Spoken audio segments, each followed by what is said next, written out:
کبھی کبھی زندگی آپ کو ایسے دوراہے پر لا کر کھڑا کر دیتی ہے جہاں سے ہر راستہ بند اور منزل کھو جاتی ہے۔ ایسا ہی کچھ میرے ساتھ ہوا تھا جب مجھے میری اپنی بہن نے کہیں کا نہ چھوڑا۔ وہ تو میری سب سے اچھی دوست بھی تھی، مگر افسوس کہ اس نے مجھے کبھی اپنی بہن سمجھا نہ دوست، اور شاید اسی وجہ سے اس نے بہنوں کے رشتے کو ہی داؤ پر لگا دیا۔ کاش وہ میرے ساتھ اتنا برا نہ کرتی تو آج میں بھی اپنوں پر یقین کرنے کے قابل رہ جاتی، مگر یہی سچ تھا کہ میری بیٹیوں جیسی چھوٹی بہن نے میرے منہ پر کالک مل دی تھی۔ میرا نام آسیہ ہے اور میرا تعلق ایک چھوٹے سے شہر سے تھا۔ میرے ابا اماں بہت سیدھے سادے تھے، ان کے اندر دنیا جیسی مکاری اور چالاکی نہیں تھی، اور نہ ہی وہ مفاد پرست تھے۔ شاید اسی لیے اپنی باقی بہن بھائیوں سے پیچھے رہ گئے، مگر میرے ابا کہتے تھے کہ اسی میں ہم خوش ہیں۔ میں اماں ابا کی بڑی بیٹی تھی۔ ان کی شادی کے 5 سال بعد میں پیدا ہوئی تھی۔ دراصل اماں کی شادی جس وقت ابا سے ہوئی تھی تب میری اماں صرف 19 سال کی تھی۔ اماں کو کھانا بنانا بھی نہیں آتا تھا، اور میرے ابا عمر میں اماں سے 7 سال بڑے تھے، سمجھدار تھے، اس لیے وہ نہیں چاہتے تھے کہ جلدی بچے پیدا ہوں اور اماں کی ذمہ داریوں میں اتنی جلدی اضافہ ہو جائے۔ میری اماں جہاں بیاہ کر آئی تھی وہاں سب مشترکہ خاندانی نظام کے تحت ایک ساتھ رہتے تھے۔ میری دادی اور ایک تایا اور 2 چچا، سب شادی شدہ تھے۔ بس میرے ابا کی شادی کچھ دیر سے ہوئی تھی، کیونکہ گھر میں سب سے اچھا کمانے والے میرے ابا ہی تھے، اسی لیے دادی نے ابا کی شادی دیر سے کی اور ابا کے لیے کم عمر لڑکی کا انتخاب کیا تاکہ وہ گھر اور باقی لوگوں میں جلدی سیٹ ہو سکے اور سب سے ذرا دب کر رہے۔ میرے تایا اور دونوں چچا کی تنخواہیں بہت کم تھیں کہ ان کی بیویاں ہر وقت رونا روتی رہتی تھیں کہ گزارا نہیں ہوتا، جبکہ سارا خرچہ دادی کے ہاتھ میں تھا۔ چاروں بیٹے جو کماتے وہ اپنی ماں کو دیتے اور وہی پورا گھر چلا رہی تھیں۔ بہووں کو بھی بچوں کی طرح ماہانہ جیب خرچ ملا کرتا تھا جس سے ایک جوڑا بھی نہیں آتا تھا، مگر سب مجبور تھی کیونکہ جب تک دادی زندہ تھیں تب تک سب اسی کے ہاتھ میں رہنا تھا۔ میرے ابا بہت اچھے ٹیلر ماسٹر تھے اور بڑی دکان پر کام کرتے تھے، اسی لیے ابا کی تنخواہ بھی اچھی تھی۔ جب دادی میری اماں کو بیاہ کر لائیں تو اسے اچھی طرح سمجھا دیا کہ یہاں صرف میرا حکم چلتا ہے، اسی لیے کبھی بھی کچھ اپنی مرضی سے مت کرنا۔ اور میری اماں کو تو اس وقت ہانڈی چولہا ہی نہیں آتا تھا، اسی لیے وہ اپنی دیورانیوں سے بھی ڈرتی تھی کہ کسی کو کچھ برا نہ لگ جائے یا کوئی کچھ کہہ نہ دے، جبکہ میری اماں اپنی دونوں دیورانیوں سے بھی عمر میں چھوٹی تھی۔ جب دادی کا انتقال ہوا تب اماں کی شادی کو 4 سال ہونے والے تھے۔ دادی کے جانے کے بعد ساری بہوؤں نے الگ الگ رہنے کا مطالبہ کیا تو دادا کے آبائی گھر کو بیچ کر چاروں بھائیوں میں برابر حصے تقسیم کر دیے گئے۔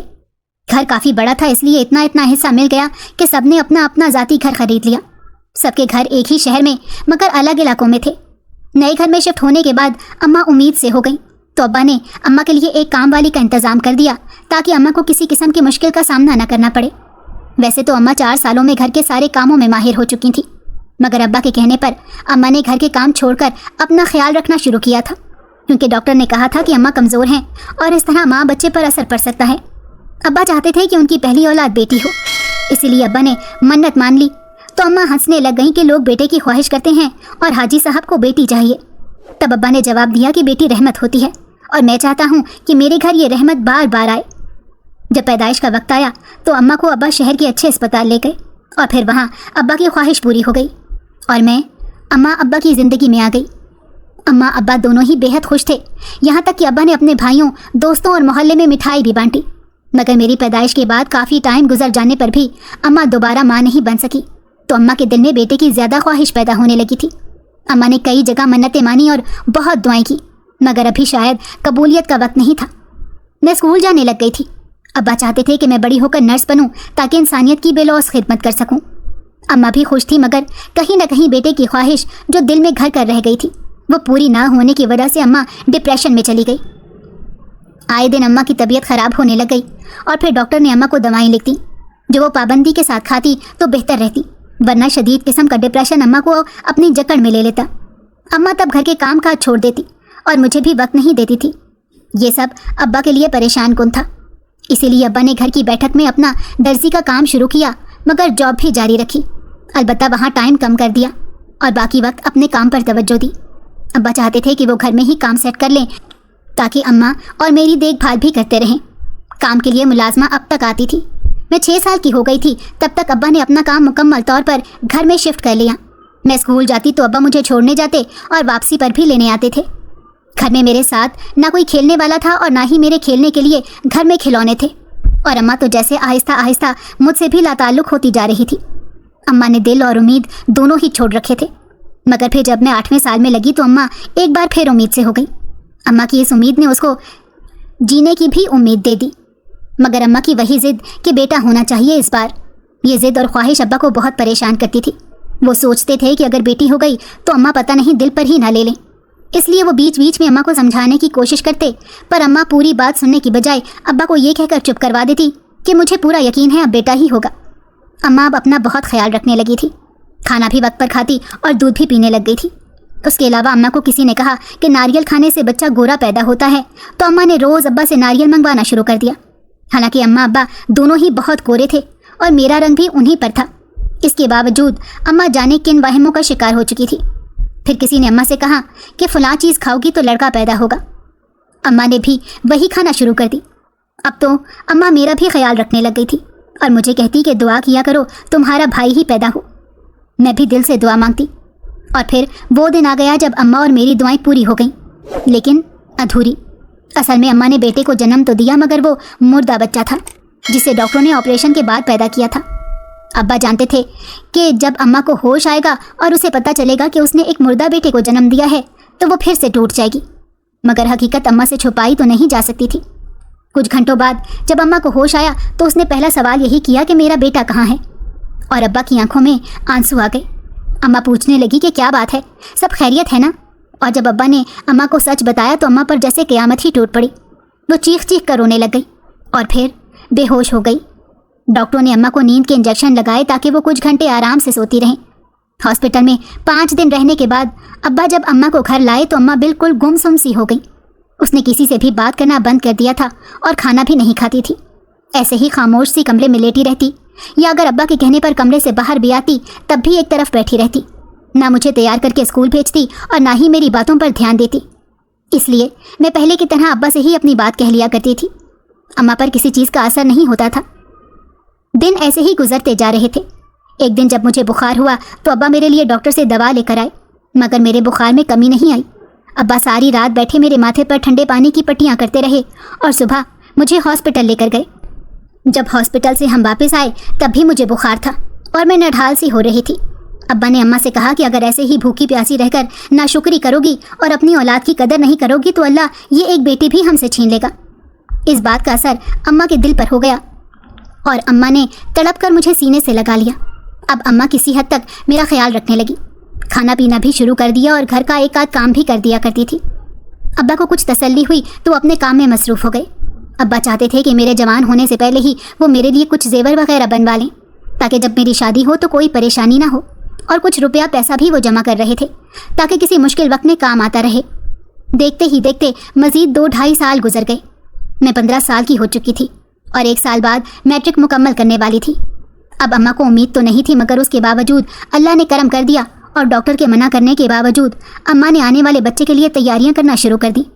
डॉक्टर कहते थे कि अम्मा बेहद कमज़ोर है, लेकिन अम्मा कहती थी कि अब मुझे बेटा मिल जाएगा तो मुझे सुकून मिल जाएगा। उसके बाद मज़ीद बच्चों की ख्वाहिश नहीं रहेगी, क्योंकि एक बेटा और बेटी बहुत हैं। मैं इतनी बड़ी हो चुकी थी कि अब हर बात को समझती थी। अम्मा के लिए मेरा दिल भी परेशान रहता था और मैं दुआएं करती थी कि मेरी अम्मा ठीक रहे और अम्मा की दिली ख्वाहिश भी पूरी हो जाए। घर के काम काज मैं संभाल चुकी थी, साथ अपनी पढ़ाई पर भी तवज्जो देती। काम के लिए अब भी हेल्पर आती थी और अब्बा भी बहुत साथ देते थे। सब हमारे मुताबिक तो अच्छा ही जा रहा था, मगर क़यामत तब टूटी जब अम्मा ने एक बेटी को जन्म दिया और ख़ुद उसी वक्त अल्लाह को प्यारी हो गई। वो तो ये तक नहीं जानती थी कि बेटे की ख्वाहिश में ज़िंदगी गुजारने वाली एक बेटी को छोड़कर जा रही है, और जो मैं थी अम्मा की बड़ी बेटी, वो ही अपनी छोटी बहन की माँ थी। अम्मा के जाने के बाद घर भी वीरान हो गया और हमारी ज़िंदगी भी। अब्बा भी बिल्कुल खामोश हो गए थे और मेरा दिल ही नहीं लगता था, मगर इन सब में शाइस्ता का नन्हा सा वजूद हम दोनों को जीने पर मजबूर करता था। उसके रोने की आवाज़ से ही हमारे घर का सन्नाटा ख़त्म होता और मैं उसे संभालने में अपना आप भी भूल गई थी। अब्बा ना होते तो जाने हम दोनों का क्या होता। अब्बा अपना काम छोड़ कर शाइस्ता को संभालने में मेरी मदद करते थे। कभी मुझे फीडर बनाना सिखाते तो कभी पैम्पर बदलना, और कभी जब वो ज़्यादा रोने लगती तो मुझे बताते कि उसे कैसे सहलाना और बहलाना है। मैं इतनी छोटी तो नहीं थी कि मुझे कुछ आता ही नहीं था, मगर यह भी एक बड़ी हकीकत थी कि उससे पहले कभी मैंने छोटे बच्चे को पकड़ा भी नहीं था, और अब मुझे बहुत मुश्किल का सामना था। धीरे धीरे वक्त गुजरता गया और शाइस्ता 4 साल की हो गई। मैं नर्सिंग कॉलेज में थी। कॉलेज जब तक रहती तब तक अब्बा ही शाइस्ता को संभालते और फिर मैं उसे देखती थी, साथ घर के काम करती। वो तो शुक्र है अब्बा ने मुलाजमा को नहीं हटाया था, वरना मेरे लिए सब कुछ करना बहुत मुश्किल हो जाता। मैं तो चाहती थी कि जल्दी से मेरी जॉब लग जाए और अब्बा का बोझ कम हो, क्योंकि वो दिन ब दिन कमज़ोर होते जा रहे थे और अब तो उनकी नज़र भी काफ़ी कमज़ोर हो गई थी। कपड़ों की सिलाई के लिए भी अब्बा ने कारीगर रखे हुए थे। अब तो लगता था जैसे उस ज़िंदगी की हमें आदत सी हो गई थी। वक्त गुजरता रहा और आखिरकार मुझे बतौर नर्स एक अस्पताल में जॉब मिल गई और शाइस्ता भी 10वें साल में थी। मगर गुजरते हुए इन सालों में एक बड़ा खसारा ये था कि अब्बा हमें छोड़कर जा चुके थे। मैं 25 साल की हो चुकी थी। मोहल्ले वाले कहते थे कि आसिया तुम शादी कर लो ताकि वो तुम दोनों का सहारा बन सके, ऐसे कब तक अकेली ज़िंदगी की जंग लड़ती रहोगी। मगर मेरा दिल इस बात पर राज़ी नहीं होता था। मैं ये सोचती थी कि अभी शाइस्ता कुछ बड़ी हो जाए तो उसे किसी अच्छे हॉस्टल में भेज दूंगी, फिर मैं शादी का सोचूंगी, क्योंकि शाइस्ता के मामले में किसी पर भरोसा करना मेरे लिए मुश्किल था। मैं जहाँ काम करती थी वो एक प्राइवेट हॉस्पिटल था। मेरी तनख्वाह कम थी, इसीलिए मैं इस नौकरी से मुतमईन नहीं थी। मैं सोचती थी कि किसी बड़े शहर में शिफ्ट हो जाऊं, पर यह सब इतना आसान भी नहीं था, मगर मैं कोशिश ज़रूर करना चाहती थी। इस सिलसिले में अपनी एक दोस्त से मशवरा किया तो उसने कुछ अहम बातें मुझे समझाईं। उन पर अमल करते हुए मैंने कराची के लिए एक हॉस्पिटल में नौकरी के लिए अप्लाई कर दिया। मुझे उम्मीद थी कि वो जॉब मिल जाएगी मुझे, इसलिए मैंने शाइस्ता के स्कूल में भी बात कर ली और जब 1 माह बाद ज्वाइनिंग लेटर मुझे मिला तो मैं शाइस्ता को लेकर हॉस्पिटल के करीब वाले हॉस्टल में शिफ्ट हो गई। दूसरे दिन से मेरी जॉब शुरू हो गई तो पहले पहल मैं शाइस्ता को भी साथ हॉस्पिटल ले जाती, फिर एक स्कूल में उसका दाखिला करवा के उसे वहाँ हॉस्टल में छोड़ दिया और हर हफ्ते उसे अपने पास ले आती। मैं मुतमईन थी कि यहाँ सैलरी अच्छी थी तो मैं शाइस्ता की तालीम पर आराम से खर्च कर सकती हूँ। इसके अलावा अब्बा की जमा पूंजी बैंक में जमा थी, मगर वो भी आगे जाकर शाइस्ता के काम आनी थी। मुझे इस हॉस्पिटल में सर्विस करते हुए जब 2 साल पूरे हो गए तो मुझे उससे बड़े हॉस्पिटल में नौकरी मिल गई। शाइस्ता भी 18 साल की हो गई थी। वो बहुत खूबसूरत थी और समझदार भी, पढ़ने में भी अच्छी थी, इसीलिए मेरा इरादा था कि मैं उसे डॉक्टर बनाऊंगी, चाहे उसके लिए मुझे कितनी मेहनत करनी पड़े। मैंने उसे मेडिकल कॉलेज में दाखिल करवा दिया। वो तो शुक्र है कि उसके नंबर भी अच्छे थे, इसीलिए आसानी से दाखिला मिल गया। मेरे नए हॉस्पिटल में मेरी तनख्वाह बहुत अच्छी थी और मैं बहुत मेहनत करती थी, ईमानदारी से अपनी ड्यूटी निभाती थी। मगर मैंने देखा कि जितना बड़ा हॉस्पिटल था यहाँ के स्टाफ में उतने ही कामचोर शामिल थे। अगर मालिक का डर ना होता तो सब मुफ्त की रोटियां तोड़ने को तैयार रहते। मुझे यहाँ काम करते 1 महीना हो गया तो मुझे बहुत अजीब सी एक बात महसूस हुई कि हॉस्पिटल आने वाली हामला खवातीन का अलग डिपार्टमेंट था, मगर हॉस्पिटल के सबसे सीनियर सर्जन ने एक कमरा मखसूस कर रखा था जहाँ वो सिर्फ हामला खवातीन को ले जाते और जितनी देर वो कमरे में रहते उस वक्त तक कोई भी दूसरा डॉक्टर या स्टाफ उस कमरे में नहीं जाता था। उस कमरे के बराबर एक तरफ लेडी डॉक्टर और दूसरी तरफ उसी सर्जन का अपना रूम था, इसलिए पता ही नहीं चलता था कि वो कब अपने केबिन से निकलकर खुफिया कमरे में चला जाता। और मुझे तो ये हैरत थी कि वो सिर्फ हामला खवातीन को ही क्यों लेकर जाता है। मैंने ये बात एक नर्स से पूछी तो उसने लाइलमी का इजहार किया, तो मुझे ये बात भी अजीब लगी कि यहाँ काम करने वाली पुरानी नर्स को कैसे इल्म नहीं था, या वो मुझसे कुछ छुपाना चाह रही थी, इसीलिए साफ झूठ बोल गई। मैंने उसके बाद एक मासी से पूछा तो उसने भी वही जवाब दिया जो नर्स ने दिया था, बल्कि मासी कहने लगी कि ये सर्जन उस हॉस्पिटल के मालिक का बेटा भी है, इसलिए उसके मामलात में कोई बोलता नहीं है। बेहतर है कि आप भी अपने काम से काम रखो। मैं ये सब सुनकर खामोश हो गई, मगर मेरी हैरत और तजस्सुस ख़त्म नहीं हुआ और फिर मैंने सर्जन वकार और बाकी सब पर भी नज़र रखना शुरू कर दी। एक दिन हॉस्पिटल में एक हामला औरत आई तो वो लेडी डॉक्टर के रूम में चली गई। मैं किसी काम के बहाने अंदर गई तो मैंने देखा कि वो औरत डॉक्टर साहिबा के पास ही बैठी थी। वो लोग कुछ बात कर रही थी, लेकिन मुझे देखते ही खामोश हो गई और जब मैं कमरे से बाहर आई तो मैं वहीं सामने रिसेप्शन पर बैठ गई। मैंने देखा कि कुछ देर बाद वो औरत निकलकर सर्जन के खुफिया कमरे में चली गई। मुझे हैरत हुई कि उसका दरवाज़ा कैसे खुला था आज। वो तो मुझे बाद में पता चला कि सर्जन के कमरे और इस खुफिया कमरे के दरमियान अंदर भी एक दरवाज़ा था जहाँ से वो कमरे में जाता। मेरा तजस्सुस दिन ब दिन बढ़ता जा रहा था और फिर मुझे ये जानकर बड़ी खुशी हुई कि उन तीनों कमरों के पीछे जो बागीचा बना हुआ था वहाँ उन तीनों कमरों की खिड़कियाँ भी थीं, मगर उस बागीचे में जाने आने की हर किसी को इजाज़त नहीं थी। कुछ दिन गुजरे तो वही औरत डिलीवरी के लिए हॉस्पिटल में आई, लेकिन अजीब बात थी कि वो बिल्कुल अकेली आई थी। उसे लेडी डॉक्टर ने अटेंड किया और फिर मुझ पर हैरत का एक और पहाड़ टूटा जब उस औरत को जच्चा वार्ड में शिफ्ट करने के बाद उसे इत्तला दी गई कि उसने एक मुर्दा बच्ची को जन्म दिया था। वो रोने लग गई। मुझे हैरत इस बात की हुई थी कि उसने बच्ची को जन्म ज़रूर दिया था, मगर वो बच्ची तो जिंदा थी और नौमौलूद बच्चों के वार्ड में थी। मुझे लेडी डॉक्टर और सर्जन समेत सारे स्टाफ पर गुस्सा आ रहा था कि एक माँ से क्यों झूठ बोला जा रहा है। मैंने दूसरी नर्स से बात की तो उसने मुझे खामोश रहने का कहा। مگر مجھ سے یہ سب برداشت نہیں ہو رہا تھا۔ بے شک میری شادی نہیں ہوئی تھی اور میں نے اپنی کوکھ سے کسی کو جنم نہیں دیا تھا، مگر میں نے اپنی ایک دن کی بہن کو پال کر جوان کیا تھا، اس لیے مجھے اس ماں کی تکلیف کا اندازہ تھا۔ اور میرے بالوں میں جو چاندی چمک رہی تھی وہ دھوپ میں بیٹھنے کی وجہ سے تو تھی نہیں۔ مجھے سمجھ آ گئی تھی کہ ہاسپٹل میں کوئی بڑی گیم چل رہی ہے۔ میں فوراً اٹھی اور اس عورت کے پاس جا کر بولی کہ بی بی، آپ کی بچی مری نہیں ہے بلکہ زندہ ہے، اور وہ اسی ہاسپٹل کے بچہ وارڈ میں ہے۔ میری بات سن کر بہت حیرت سے وہ عورت مجھے دیکھنے لگی اور کہنے لگی کہ مجھے سرجن وقار کے پاس لے چلو۔ میں اسے سہارا دیتے ہوئے سرجن کے کیبن میں لے کر گئی تو وہاں جا کر غصے سے بولی، مگر جو اس نے کہا وہ میرے سر پر بجلی بن کر گرا تھا۔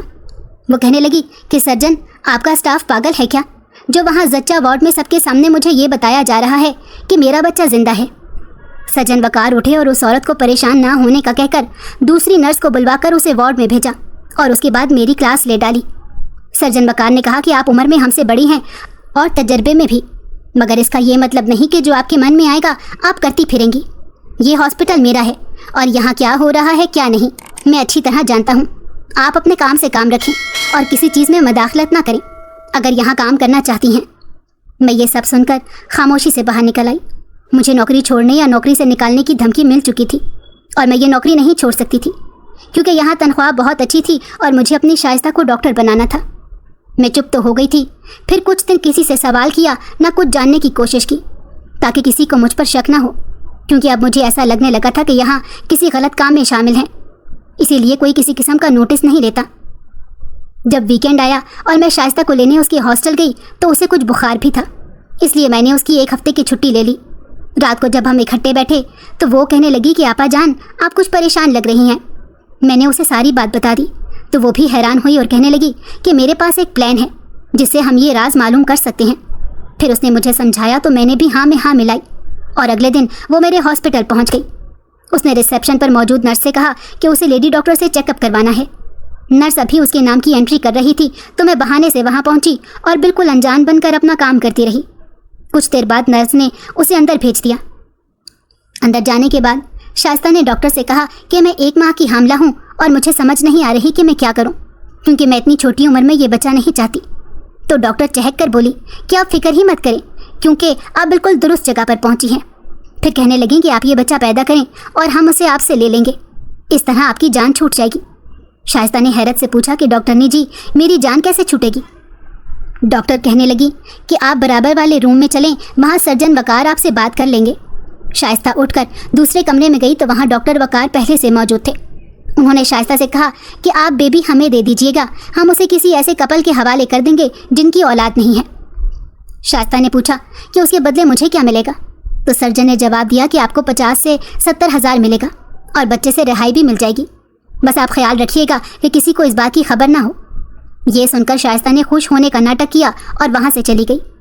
جب میں ڈیوٹی سے واپس گئی تو شائستہ نے اپنے موبائل پر بنی ساری ویڈیو مجھے دکھائی جس میں لیڈی ڈاکٹر اور سرجن سے ہونے والی گفتگو بہت واضح سنائی دے رہی تھی۔ مجھے بڑی حیرت ہوئی کہ جائز ناجائز اولادوں کو یہاں بیچ کر جانے والے ماں باپ اور خاص طور پر مائیں کس مٹی سے بنے تھے، اور انسانیت کے مسیحا ڈاکٹرز نے خود انسانیت کو پامال کر رکھا تھا۔ اگلے دن میں اور شائستہ تھانے گئے اور بڑے آفیسر سے مل کر ان کو ویڈیو دکھائی اور ہاسپٹل کے ڈاکٹر اور عملے کے خلاف رپورٹ درج کروا دی۔ کارروائی کی گئی تو سارا بھنڈا پھوٹ گیا کہ بچوں کی خرید و فروخت کا کام یہاں کچھ سال سے ہو رہا تھا۔ ڈاکٹر وقار سمیت اس کام میں ملوث عملے کو گرفتار کر لیا گیا اور میں نے بھی وہ نوکری چھوڑ کر دوسری جگہ نوکری کر لی۔ آج اس بات کو کتنے ہی سال گزر چکے ہیں، مگر سوچتی ہوں تو روح کانپ جاتی ہے کہ اگر شائستہ میرا ساتھ نہ دیتی تو یہ مکروہ کام پتہ نہیں کب تک چلتا۔ میں اپنے ضمیر سے پوری طرح مطمئن ہوں اور زندگی سے بھی، کیونکہ میں نے اپنے فرائض کو نبھایا تھا۔ اب میں شائستہ اور اس کے شوہر کے ساتھ رہتی ہوں جو مجھے ایک ماں کی جیسی عزت دیتے ہیں، اور مجھے لگتا ہے کہ میں نے اپنے رشتوں اور اپنے پیشے کے ساتھ ایمانداری استوار رکھ کر بہت بڑا کام کیا ہے۔